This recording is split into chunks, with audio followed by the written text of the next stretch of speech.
नमस्कार मित्रों, जय श्री कृष्ण। केम छो? मजामा? आओ सर, मजामा। चलो, गई वखते आपणे चैप्टर नंबर 11 ની અંદર જ ઘણા બધા પ્રશ્નોની ચર્ચાઓ કરી હતી। આજે આપણે નવો એક ટોપિક અને મોસ્ટ ટાઈમ બી ટોપિક પણ ગણી શકાય, આલ્કોહોલના ઓક્સિડેશન વિશે નોંધ લખો। આપણે આજે શીખવાનું છે આલ્કોહોલનું ઓક્સિડેશન।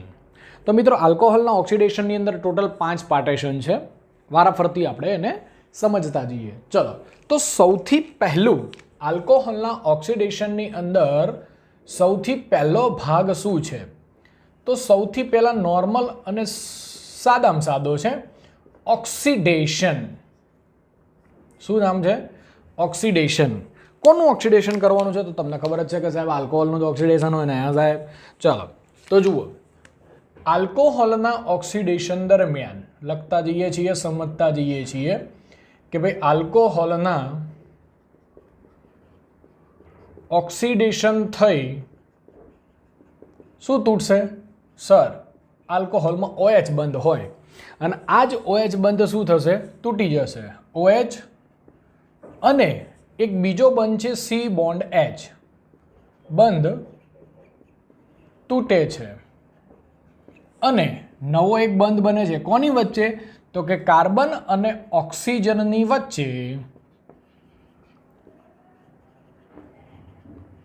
દ્વિબંધની રચના થાય છે।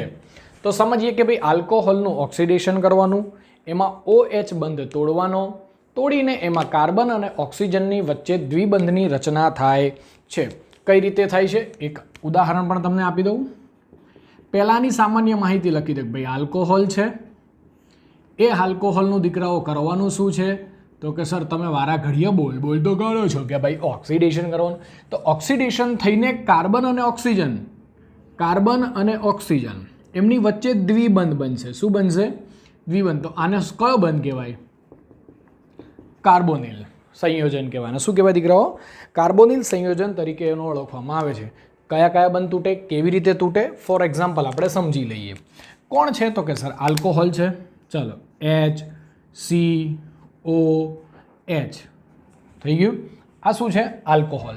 કયો બંધ તોડવાનો? તો કે સર OH અને C બોન્ડ H। અહીંયા C બોન્ડ OH બંધ અને આ OH બંધ। આપણે આને કહી શકીએ કે ભાઈ તૂટતા બંધ। તૂટતા બંધ મતલબ જેને આપણે તોડવાના છે એ બંધ। હવે એનું શું કરવાનું કીધું છે? તો કે સર ઓક્સિડેશન કરવાનું તમે કહેલું છે। શું કરવાનું છે? ઓક્સિડેશન। મિત્રો, એક બીજી વસ્તુ કહું છું કે જ્યારે આ પ્રક્રિયા થાય, ચલો એક કામ કરો, પહેલાં પૂરી કરી દઉં। તૂટી ગયો, અહીંયાથી આ બંધ તૂટી ગયો, વધ્યું શું? તો કે સર C અને O બંને વચ્ચે શું આવી જાય? દ્વિબંધ। એટલે કયું સંયોજન બને છે? કાર્બોનિલ। સર છૂટું શું પડે? હાઇડ્રોજન અને હાઇડ્રોજન, એટલે કે આમાં H2 ડાયહાઇડ્રોજન વાયુ દીકરાઓ છૂટો પડે છે। તો આ પ્રક્રિયાને વિહાઇડ્રોજનીકરણ તરીકે પણ ઓળખવામાં આવે છે। તો બે રીતે કહી શકાય કે ઓક્સિડેશનની પ્રક્રિયા પણ છે અને વિહાઇડ્રોજનીકરણની પણ પ્રક્રિયા છે। નીચે તમારે મુદ્દો બનાવીને લખવો હોય તો તમે લખી શકો છો। હું લખતો નથી પણ તમને બોલી જાઉં છું કે ભાઈ આલ્કોહોલનું ઓક્સિડેશન કરવાથી તેમાં કાર્બોનિલ સંયોજન બને છે અને H2 વાયુ મુક્ત થાય છે, ડાયહાઇડ્રોજન મુક્ત થાય છે। આથી આ પ્રક્રિયાને વિહાઇડ્રોજનીકરણ તરીકે પણ ઓળખવામાં આવે છે। લો, આવડશે? Very simple. મિત્રો, બીજી એક વસ્તુ કહું, આ ઓક્સિડેશન થાય છે ને, તો ઓક્સિડેશન આંકમાં પણ ફેરફાર થાય। જેમ કે જુઓ, તમને મેં આ ઉદાહરણ દીધું, આલ્કોહોલવાળું કોઈ પણ HCOH, બરાબર? તો અહીંયા જે કાર્બન છે એ કાર્બનનો ઓક્સિડેશન આંક હંમેશા કેટલો હોય? તો કે એનો +1 હશે। કેટલો હશે? +1। ઓક્સિડેશન થઈને હાઇડ્રોજનીકરણ બને એટલે કાર્બન જે છે એ શું બને છે? સર ડબલ બોન્ડ O બને છે। તો આનો ઓક્સિડેશન આંક થઈ જશે +2। તો +1 અને +2માં રૂપાંતરિત થઈ જાય છે, બરાબર છે? તો આવી રીતે આ પ્રક્રિયા પણ આપણે સમજી શકીએ છીએ। તો હું તમને એક બીજી વસ્તુ કહી દઉં છું, આ મુદ્દો ખાસ તમારે યાદ રાખવો। શું? તો સમજો કે ભાઈ આ ઓક્સિડેશનની જે પણ પ્રક્રિયા છે, ઓક્સિડેશનની પ્રક્રિયામાં જે તમારે નિપજ જોઈએ છીએ એ નિપજનો આધાર કોની ઉપર રહેલો હોય તો કે ઉપયોગમાં લેવાતા તમે જે ઉપયોગમાં લો છો એ પ્રક્રિયક ઉપર. સાદો આલ્કોહોલ છે, દ્વિતીયક આલ્કોહોલ છે, તૃતીયક આલ્કોહોલ છે, કયો આલ્કોહોલ તમે લો છો એના ઉપર આધાર રાખશે. એટલે ઉપયોગમાં લેવાતા પ્રક્રિયકો અને દેખાય છે ને ભાઈ? હા, નતર પાછું આમાં તો હા દેખાય છે. આલ્કોહોલના પ્રકાર પર આધાર રહેલો છે. મેં તમને કીધું ને કયો પ્રક્રિયક લેવામાં આવ્યો છે એ પ્રક્રિયક અને એ આલ્કોહોલના પ્રકાર પર આધાર રાખતો હોય છે. આ તમારો પહેલો પાર્ટીશન થઈ ગયો ઓક્સિડેશનનો. બરાબર છે. ચાલો હવે જઈએ છીએ આપણે નંબર 2 તરફ. એટલે કે આપણે એને કહીશું બેબી ખાલી બી. બરાબર, શું નામ આપીશું એને? ખાલી બી. ચલો દેખાય તો છે પણ થોડુંક આપણે છતાં પણ નીચે લઈ લઈએ. ચલો બી શું છે? પ્રાથમિક આલ્કોહોલનું ઓક્સિડેશન. હવે નેક્સ્ટ શું છે દીકરાઓ? પ્રાથમિક આલ્કોહોલનું ઓક્સિડેશન. આપણે પ્રાથમિક આલ્કોહોલ લેવાનો છે અને એ પ્રાથમિક આલ્કોહોલનું આપણે શું કરવાનું છે? ઓક્સિડેશન કરવાનું છે. તો સમજો, આપણે જે પણ ઓક્સિડેશન કરતાના આધારે, એટલે આપણે એવું પણ લખી શકીએ કે ભાઈ ઉપયોગમાં લેવામાં આવતા ઓક્સિડેશન કરતાના આધારે 1,0 આલ્કોહોલ, એટલે કે આપણે પ્રાથમિક જ કીધો છે ને ભાઈ, 1,0 આલ્કોહોલનું આ સમજવા જેવું છે. આલ્ડીહાઇડમાં રૂપાંતર થાય. પહેલાં શેમાં જાય? પ્રાથમિક આલ્કોહોલ હોય એમાંથી આલ્ડીહાઇડમાં જશે અને આલ્ડીહાઇડનું પછી એટલે કે ફરીથી જો તેનું ઓક્સિડેશન કરતા કાર્બોક્સિલિક એસિડ પ્રાપ્ત થાય છે. શું પ્રાપ્ત થાય છે? ફરીથી બોલું છું, સુન સાહેબ સુન.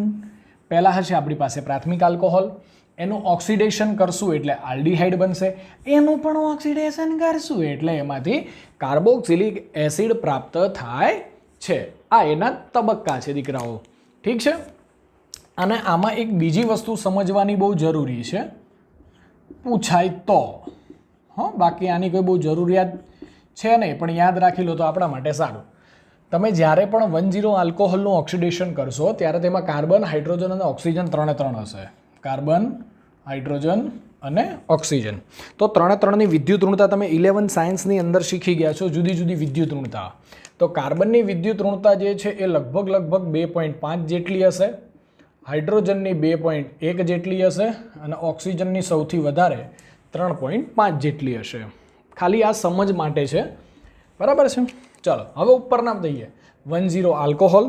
ચાલો 1,0 આલ્કોહોલ એટલે કોણ કહેવાય? સર સાદામાં સાદો RCH2OH. આને શું કહેવાય?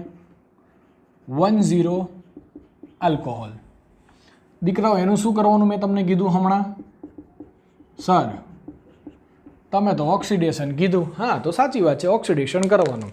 ઓક્સિડેશન થઈને શું બને છે? તો કે સર આલ્ડીહાઇડ બને. ચલો કઈ રીતે બને? RC ડબલ બોન્ડ O અને H થઈ ગયું CHO એટલે આલ્ડીહાઇડ. તો નીચે હું તમને કહી દઉં છું કે ભાઈ આ શું છે? લ્યા આલ્ડીહાઇડ. સર આનું પણ તમે એવું કીધું કે ઓક્સિડેશન જ કરવાનું. યસ બેબી એન્ડ બાબા, એનું શું કરવાનું છે? ફરીથી ઓક્સિડેશન. ઓક્સિડેશન કરીને શું બનાવશે? તો કે સર કાર્બોક્સિલિક એસિડ. કઈ રીતે બનાવશે? RC ડબલ બોન્ડ O અને એક જગ્યાએ OH એટલે થઈ ગયો COOH. શું કહેવાય આને?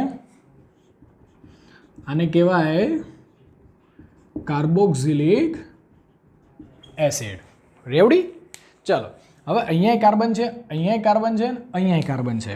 મિત્રો જ્યારે પ્રાથમિક આલ્કોહોલમાંથી આલ્ડીહાઇડ અને આલ્ડીહાઇડમાંથી તમે કાર્બોક્સિલિક એસિડ બનાવો છો બાય ઓક્સિડેશન, ત્યારે 3 જગ્યાએ કાર્બનના ઓક્સિડેશન આંક હંમેશા ચેન્જ હોય. કઈ રીતે ચેન્જ હોય તો આપણે એને પણ જરાક સમજાવી દઈએ. અહીંયા જે કાર્બન છે એ -1 હશે, અહીંયા જે કાર્બન છે એ +1 હશે. કેટલો છે જોજો હો, -1માંથી કેટલો થઈ ગયો +1, અને આ જે કાર્બન છે એ હશે +3. એટલે ઓક્સિડેશન અવસ્થાઓ પણ એની સાથે સાથે ચેન્જ થતી જાય છે. ઠીક છે, ચાલો હવે તમને મિત્રો આ પ્રાથમિક આલ્કોહોલનું મેં તમને ઓક્સિડેશન શીખવાડ્યું, એમાં સાદામાં સાદી પ્રક્રિયા મેં તમને એક આપી દીધી, બરાબર છે. હવે આપણે એના જુદા જુદા ભાગો પણ જોઈ લઈએ. ચલો, જુદા જુદા ભાગોની અંદર પહેલો ભાગ, હવે આના ભાગો ચાલુ થયા. ટોટલ મેં તમને કીધા હતા 5 પ્રકાર છે, એમાં પહેલો પ્રકાર, બીજો પ્રકારમાં, બીજા પ્રકારમાં બીજા 2 ભાગ છે, એક સાદો ભાગ છે, બીજા 2 ભાગ છે, બરાબર. તો આપણે ત્રણે સમજવા પડશે. 1,0 આલ્કોહોલ માંથી કાર્બોક્સિલિક એસિડ,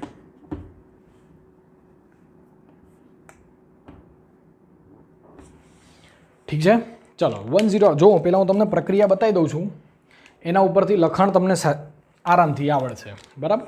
ચલો, પ્રાથમિક આલ્કોહોલ એટલે RCH2OH, આને શું કહેવાય 1,0 આલ્કોહોલ. શું કરવાનું છે દીકરાઓ, આનું શું કરવાનું, ઓક્સિડેશન. પણ કોની હાજરીમાં થશે, potassium permanganate, that means KMnO4. શું બનશે, કાર્બોક્સિલિક એસિડ એટલે કે RCOOH, બરાબર. આને શું કહેવાય, કાર્બોક્સિલિક એસિડ. દીકરાઓ લખશું શું, સાંભળજો. પ્રાથમિક આલ્કોહોલ સંયોજનમાંથી, જો અહીંયાથી આ બને ને પછી આ બને, પણ મારે આમાંથી ડાયરેક્ટ આ જોતું હોય તો, એટલે કે આલ્કોહોલમાંથી ડાયરેક્ટ કાર્બોક્સિલિક એસિડ જોતું હોય તો, અહીંયાથી ડાયરેક્ટ આ નિપજ જોતી હોય તો મારે શું કરવું પડે, ઓક્સિડેશન KMnO4ની હાજરીમાં જો કરાવવામાં આવે તો તેમાંથી સીધું કાર્બોક્સિલિક એસિડમાં રૂપાંતર થાય છે. બસ, ધેટ્સ ઇટ, ફિનિશ. ચલો હવે જઈએ છીએ આપણે નંબર 2 તરફ. પહેલો ભાગ શીખ્યાનો, હવે નંબર 2 શું કરીશું તો કે સર 1,0 આલ્કોહોલ એમાંથી આલ્ડીહાઇડ, 1,0 આલ્કોહોલમાંથી શું કરીશું દીકરાઓ, આલ્ડીહાઇડ મેળવીશું. પહેલી પદ્ધતિ તો અહીંયા તમને બતાવી દીધી. અહીંયા મેં લખ્યું છે ખાલી ઓક્સિડેશન, પણ કોની હાજરીમાં, કેવી રીતે કરવામાં આવે એ આપણે થોડું અંદર ડીપમાં સમજવાનું છે. સમજો, હા ભણજો ભાઈ. 1,0 આલ્કોહોલનું આલ્ડીહાઇડ સંયોજનમાં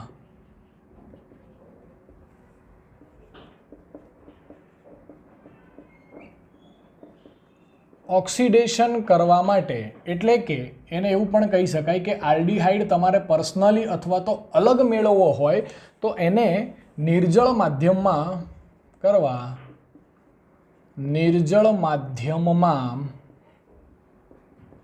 ઓક્સિડેશન કરતા તરીકે CrO3 ઉમેરવો પડે છે. શું ઉમેરવો પડે, CrO3. CrO3 એટલે એને શું કહેવાય છે, ક્રોમિયમ ટ્રાયોક્સાઇડ. થોડુંક નથી દેખાતું એટલે આપણે આને CrO3 કરી દઈએ, બરાબર છે. હવે CrO3 હું બોલ્યો છું, યાદ રાખજો, બરાબર. ચલો, કઈ રીતે મેળવવામાં આવે, સાદી પ્રક્રિયા તમને લખાઈ દઉં. આલ્કોહોલ એટલે RCH2OH, એમાંથી મેળવવાનો છે મારે RCHO. પહેલાં જ તમને કીધું કોની હાજરીમાં, CrO3, પણ કેવું માધ્યમ તો કે લખવાનું નિર્જળ માધ્યમ. કોની હાજરી છે, CrO3. હવે બીજી એક વસ્તુ કહી દઉં છું, સાંભળજો. આની અંદર તમારે CH2Cl2 દ્રાવક તરીકે ઉમેરવો ખૂબ જ જરૂરી છે, બરાબર. અને આની અંદરથી H2 વાયુ મુક્ત થશે. સેમ ટુ સેમ અહીંયા આપણે કીધું છે, વિહાઇડ્રોજનીકરણની પ્રક્રિયા થાય છે, H2 વાયુ મુક્ત થાય છે, બરાબર. આ એક પદ્ધતિ મેં તમને આપી દીધી. હવે બીજી એક વસ્તુ કહું છું, સાંભળજો. ગમે ત્યારે તમે પ્રાથમિક આલ્કોહોલ સંયોજનમાંથી ઓક્સિડેશન કરીને આલ્ડીહાઇડ સંયોજન બનાવતા હોય, સેમ આમાંથી આ, પણ તમારે ઉત્તમ અથવા તો સારામાં સારી જો નિપજ જોતી હોય, એટલે આપણે એવું લખી શકીએ કે ઉત્તમ નિપજ પ્રાપ્ત કરવા. કેવી નિપજ? ઉત્તમ નિપજ પ્રાપ્ત કરવા માટે આની અંદર પિરિડિનિયમ ક્લોરોક્રોમેટ, પિરિડિનિયમ ક્લોરોક્રોમેટ, જેને શોર્ટમાં પીસીસી તરીકે ઓળખવામાં આવે છે, આનો ઉપયોગ કરવામાં આવે છે. કોઈને એમ થાય કે સર આ પીસીસી બને છે એનો, તો જુઓ આ પીસીસી એ 3 પદાર્થોનું મિશ્રણ છે. પીસીસી એ 3 પદાર્થોનું મિશ્રણ છે. કયા કયા? તો પહેલું છે, ન ખબર હોય તો યાદ રાખજો, પ્રશ્ન પૂછાય છે, બરાબર. પીસીસી એટલે શું? તો કે પિરિડિનિયમ ક્લોરોક્રોમેટ 3 પદાર્થોનું મિશ્રણ છે. પહેલું છે ક્રોમિયમ ટ્રાયોક્સાઇડ, બીજું છે પિરિડિન અને ત્રીજું છે હાઇડ્રોક્લોરિક એસિડ. આ 3નું તમે મિશ્રણ કરો એટલે તમને એમાંથી પીસીસી પિરિડિનિયમ ક્લોરોક્રોમેટ મળી આવે છે. ખ્યાલ આવશે? બરાબર.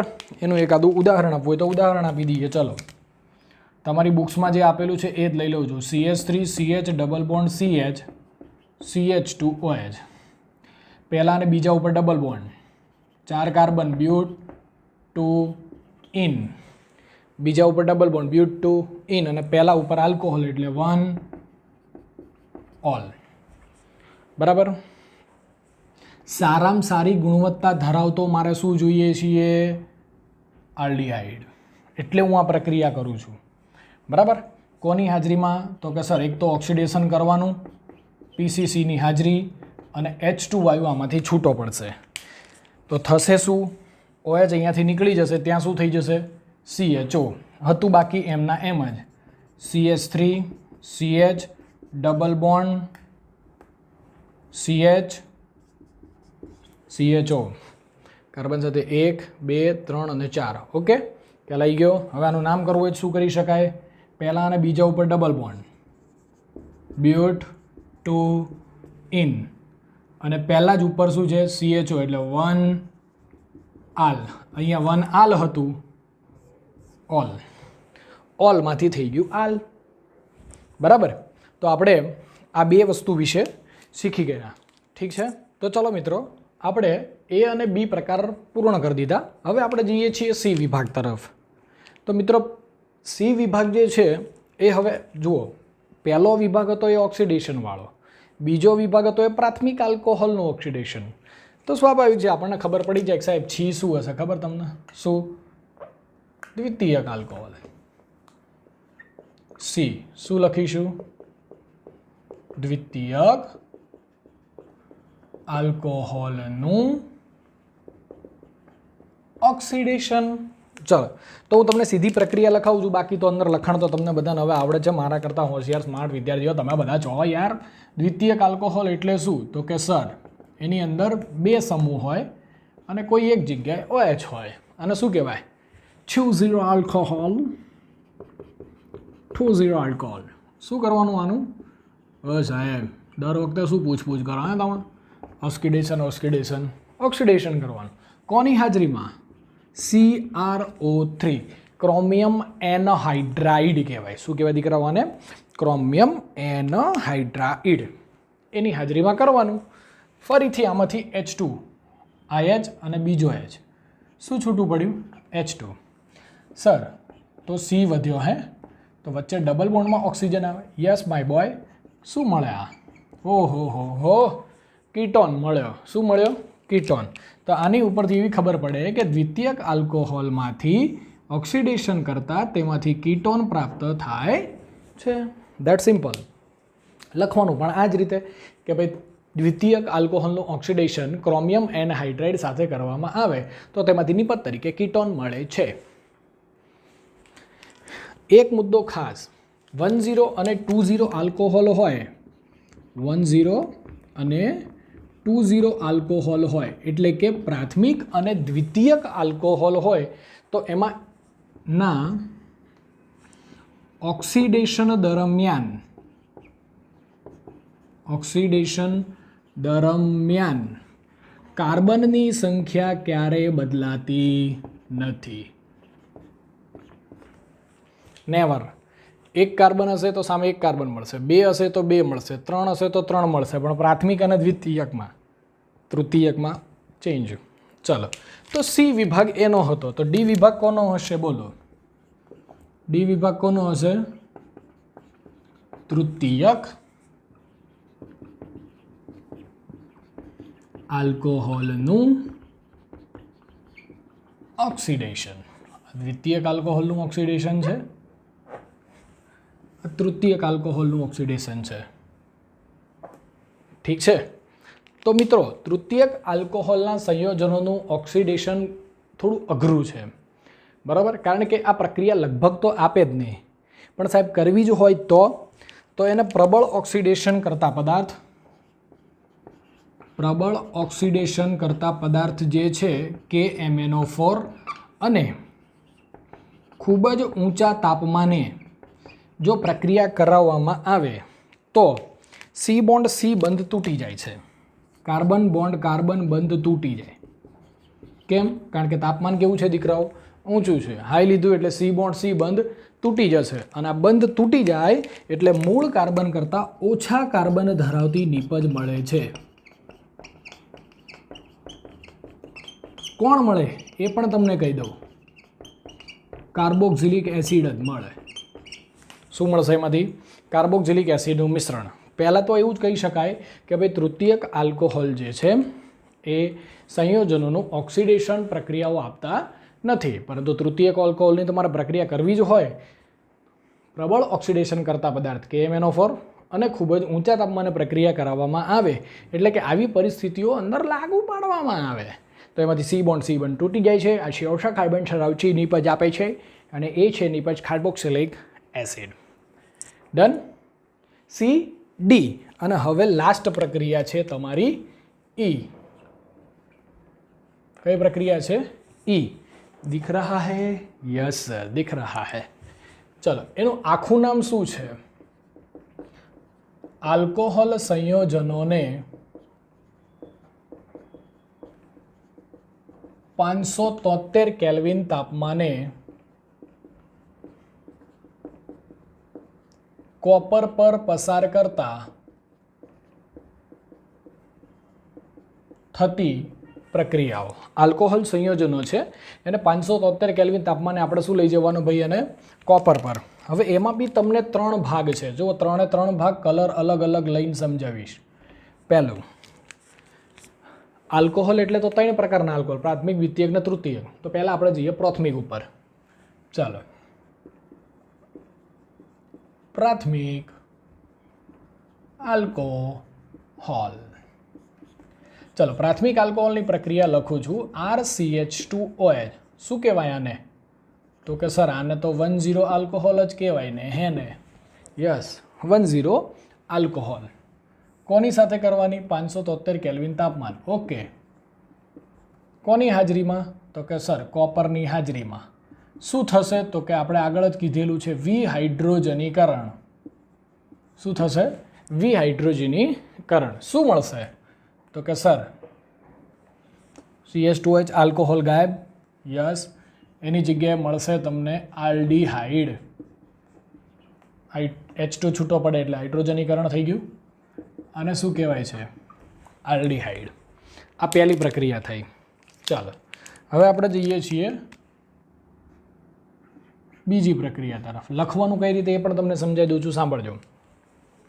કે પ્રાથમિક આલ્કોહોલનું વિહાઇડ્રોજનીકરણ થઈને તેમાંથી આલ્ડીહાઇડ નિપજ પ્રાપ્ત થાય છે. બસ, પતી ગયું. બહુ સિમ્પલ. મજા આવે સર આવું હોય તો યાર. ચલો, પ્રાથમિક આલ્કોહોલ. હવે જઈએ છીએ આપણે દ્વિતીયક આલ્કોહોલ. કઈ રીતે હતું? પહેલાં લખી દઈએ દ્વિતીયક આલ્કોહોલ. ચાલો, દ્વિતીયક આલ્કોહોલમાં R CHR ડેશ અને નીચે શું હોય OH. શું કહેવાય આને? દ્વિતીયક આલ્કોહોલ એટલે કે 2,0. કોની હાજરીમાં? Sir same to same 573 kelvin તાપમાન, Cu અને થશે શું? વિહાઇડ્રોજનીકરણ એટલે કે આ H અને H છૂટા પડશે એટલે ત્યાં થઈ ગયું H2 અને અહીંયા શું મળશે? RCR ડેશ અને નીચે ડબલ બોન્ડમાં ઓક્સિજન. સર ધીસ ઇઝ તો કીટોન. યસ બેબી એન્ડ બાબા, ધીસ ઇઝ થઈ ગયો કીટોન. લખવાનું કઈ રીતે? દ્વિતીયક આલ્કોહોલને થોડું કોક એમ કે સાહેબ એવું છોટું છોટું નહીં થોડું મોટું લખાવો નહીં યાર. દ્વિતીયક આલ્કોહોલનું 573 કેલ્વિન તાપમાન અને કોપરની હાજરીમાં વિહાઇડ્રોજનીકરણ થઈને કીટોન પ્રાપ્ત થાય છે. બરાબર છે. ચાલો હવે જઈએ છીએ આપણે તૃતીયક તરફ. ચાલો ત્રીજો કલર એટલે કે બ્લુ કલર 30 તૃતીયક આલ્કોહોલ. હવે મિત્રો આ બેમાં વિહાઇડ્રોજનીકરણ થયું હતું. તૃતીયકમાં વિહાઇડ્રોજનીકરણ થાય નહીં. એમાં હંમેશા શું થાય? નિર્જલીકરણ. કઈ રીતે થાય સમજો. CH3 C CH3 CH3 OH. बराबर है. चलो दिखता है? यस सब कुछ दिखता है. आने शू कहवाय? सर आ तो आल्कोहोल है. आम जोवा जईए तो आने कहवाय 30 आल्कोहोल. शू कहवाय? 30 आल्कोहोल. पण आनु नामकरण करवुं होय तो बीजा उपर मिथाइल 2 मिथाइल 3 कार्बन ऑल एटले प्रोपेनॉल.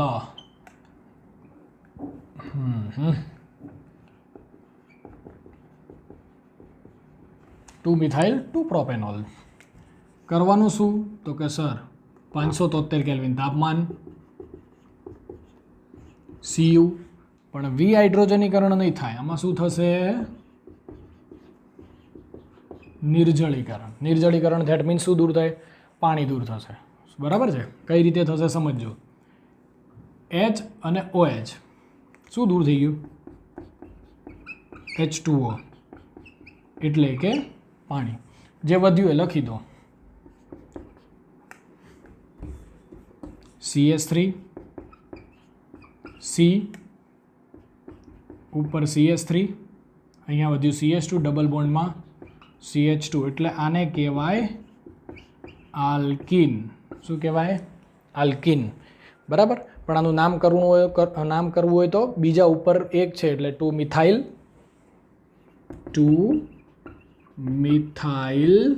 3 કાર્બન અને વચ્ચે ડબલ બોન્ડ એટલે શોર્ટમાં એને લખી દેવાય પ્રોપીન. થઈ ગયું? બરાબર. તો આજે આપણે આ મોસ્ટ આઈએમપી પ્રશ્ન આપણે અહીંયા પૂરો કર્યો. અગત્યનો પણ ગણી શકાય કે ભાઈ આલ્કોહોલનો ઓક્સિડેશન વિશે નોંધ લખો. આના બીજા 2-3 પ્રકારો પણ છે. 10, 20 અને 30 આલ્કોહોલના ઓક્સિડેશન ઉદાહરણ સહિત સમજાવો. આવી રીતે પણ પૂછી શકે. અથવા તો CH અને CO બંધ તૂટવાની પ્રક્રિયાઓ પણ સમજાવો. 3 રીતે પૂછી શકે છે. બરાબર છે. ઠીક છે. તો આ પ્રશ્ન આપણો મોસ્ટ ટાઈમ અહીંયા પૂરો કર્યો. મળીએ નેક્સ્ટ લેક્ચરની અંદર. Thank you. જય હિન્દ, જય ભારત.